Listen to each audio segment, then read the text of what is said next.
Estudante, nesse vídeo vamos começar a estudar a República Oligárquica, iniciada em 1894 e finalizada em 1930.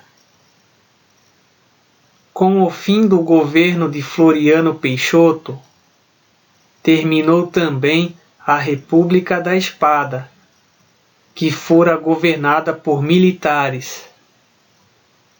Em 1894, foi eleito o presidente Prudente de Moraes. Ele venceu as eleições por voto direto, ou seja, escolhido direto pelos eleitores. Prudente de Moraes representava as elites de São Paulo. Assim, teve início um período da história do Brasil que chamamos de República Oligárquica ou República do Café com Leite. São Paulo, o maior produtor de café, e Minas Gerais, o maior produtor de leite, ocupavam o cargo de presidente ou indicavam um candidato. Além de São Paulo e Minas Gerais, Rio Grande do Sul, Rio de Janeiro, Bahia e Pernambuco também tinham poder de decisão na sucessão presidencial. Esses estados tinham uma economia próspera ou uma elite política com força no parlamento. Vamos fazer uma análise dessa charge. São mostrados diversos estados. Esses estados foram representados por políticos tentando escalar um monte a fim de alcançar a cadeira da presidência da República. Ao lado dessa cadeira estão os políticos que representam os estados de São Paulo e Minas Gerais. Como vimos, a eleição do presidente Prudente dá início à República Oligárquica. O que significa um governo oligárquico ou oligarquia? É quando um pequeno grupo de pessoas domina a política de uma região. E é justamente o que ocorria. São Paulo e Minas Gerais tinham nas mãos a cadeira do presidente. Além disso, geralmente se elegiam pessoas de famílias mais tradicionais e poucos participavam das eleições. Naquela época, existia um personagem muito influente na região em que morava, o coronel. Quem eram os coronéis? Geralmente eram grandes proprietários de terra e também chefes políticos do interior. Os coronéis tinham o papel de garantir o voto para deputados, governadores. Como? Eles obrigavam a população de suas regiões a votar nos seus candidatos. Para isso, os coronéis contratavam jagunços para intimidar a população e controlar as eleições. Esse controle do voto dos coronéis sobre os eleitores chamava-se voto de cabresto.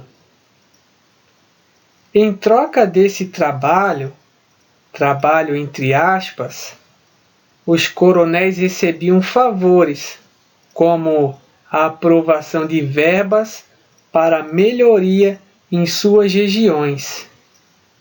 Esse mecanismo é chamado de coronelismo.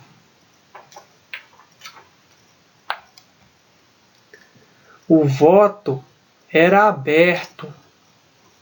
Não sendo secreto, facilitava o controle dos eleitores por parte dos coronéis. Podiam também comprar o voto em troca de favores, como sacola de alimentos, remédios, empregos, habitação. Mais de 80% da população era analfabeta. Nas eleições presidenciais de 1894, apenas 1,3% da população votou. Nesse período, o presidente era o candidato das elites, grandes proprietários de terras, banqueiros e grandes comerciantes. Não havia urnas indevassáveis, nas quais o eleitor pudesse votar sem ser visto. As pessoas eram obrigadas a marcar seu voto diante dos mesários, muitos dos quais obedeciam às ordens dos chefes políticos locais.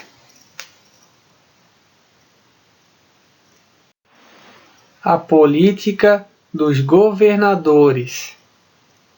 Tal política foi um acordo criado durante o governo do presidente Campos Salles. Como funcionava?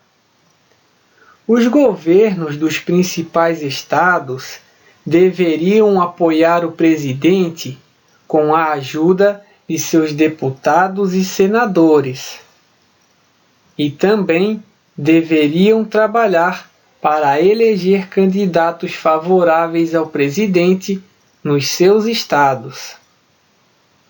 Caso acontecesse, entre aspas, falhas, ou seja, se os opositores vencessem as eleições estaduais, o governo federal não reconhecia a vitória, dizendo que teriam sido eleitos por fraude eleitoral.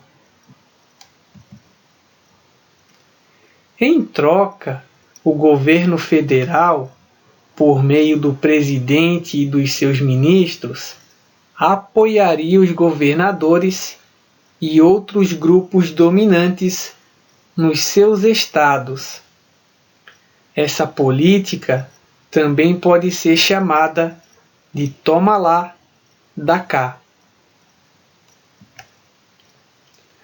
Os grandes proprietários e outros grupos importantes de São Paulo, Minas Gerais, Rio de Janeiro, Rio Grande do Sul, Bahia e Pernambuco foram os que mais se beneficiaram. Então, nesses estados, era difícil eleger alguma pessoa que fosse oposição ao presidente.